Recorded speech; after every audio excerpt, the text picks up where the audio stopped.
Hi friends, thank you so much for coming back to my channel. Today I wanted to teach you how to solve a division problem where there's a decimal point not only in the dividend, but in your divisor as well. All right, initially when you're looking at this, you might be thinking, oh my goodness, what do I do? Don't panic. It's a lot easier than it looks. So the first thing you want to do is take your attention over here to your divisor. Right now, our divisor is sitting at 6/10. Tenths because we're after the decimal. We're smaller than a whole. If we had a whole or we were bigger, that's where this number would come into play. So this is like your whole number. So right now we're smaller than that. In order to go ahead and divide, we have to turn this 6/10 into just the number 6, just to make it a whole number. So to do that, does anybody like some ice cream? I love ice cream. So that's where this kind of like comes into play a little bit. I always like to tell my friends that when you're doing division with decimals, you want to think of ice cream scoops. So to turn our divisor into a whole number, you got to scoop it. You got to scoop some ice cream. And to do that, we know that our decimal has to go after a number to turn into a whole. So we're going to count that we're decimals here, and we're going to see how many scoops of ice cream are in this sundae to make it a whole number. You ready? Just once. We just had to do one scoop. Now technically by moving this, our decimal is now after the 6, which would make it a whole number. But there's one more thing we have to do. Whatever you do to the outside, you have to do to the inside. So here we had 1 scoop of ice cream. So on the inside, we have to have the same. So we have to start at our decimal and scoop it over once. Okay, so now our decimal is here between the 1 and the 2. Okay, what do you think we have to do next? Is that it?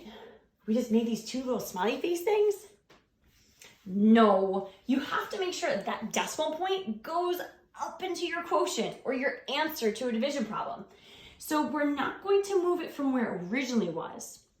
We cannot do that because, well, I scooped it once here, so I moved it. I had to scoop it once here. So now I'm going to bring it straight up into my quotient from its new spot. And then that's it.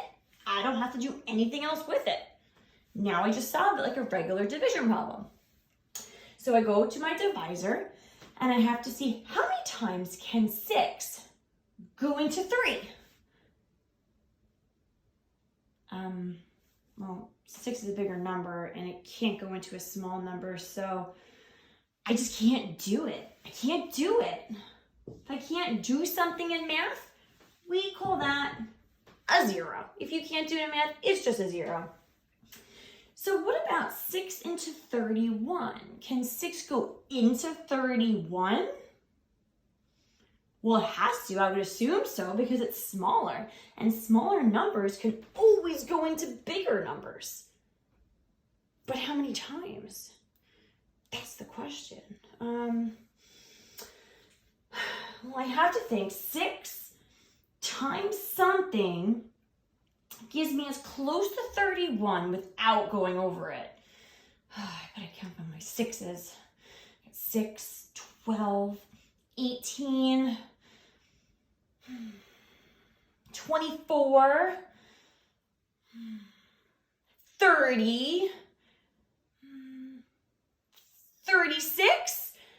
Oh, wait a minute. 36 is too high. That won't work. So 6 times 6 was 36, and that's too high. So let's go down.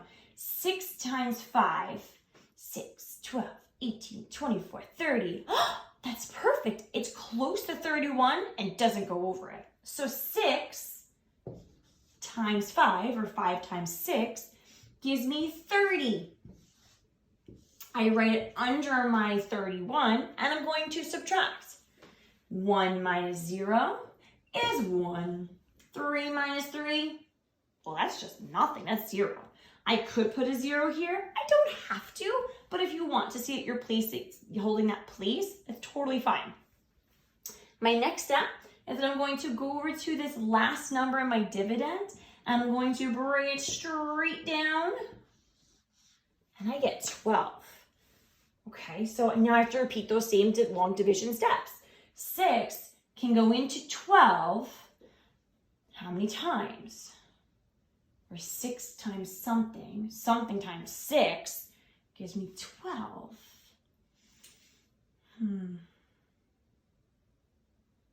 6, 12.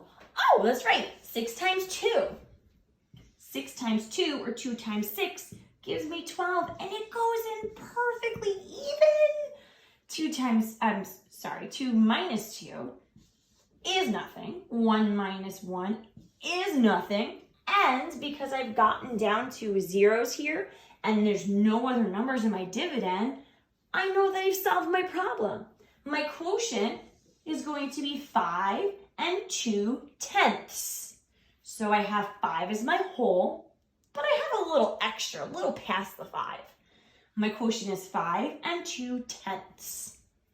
Please make sure to like this video and subscribe to my channel and keep checking back, and I'll have lots more videos of different math topics that will help you be successful.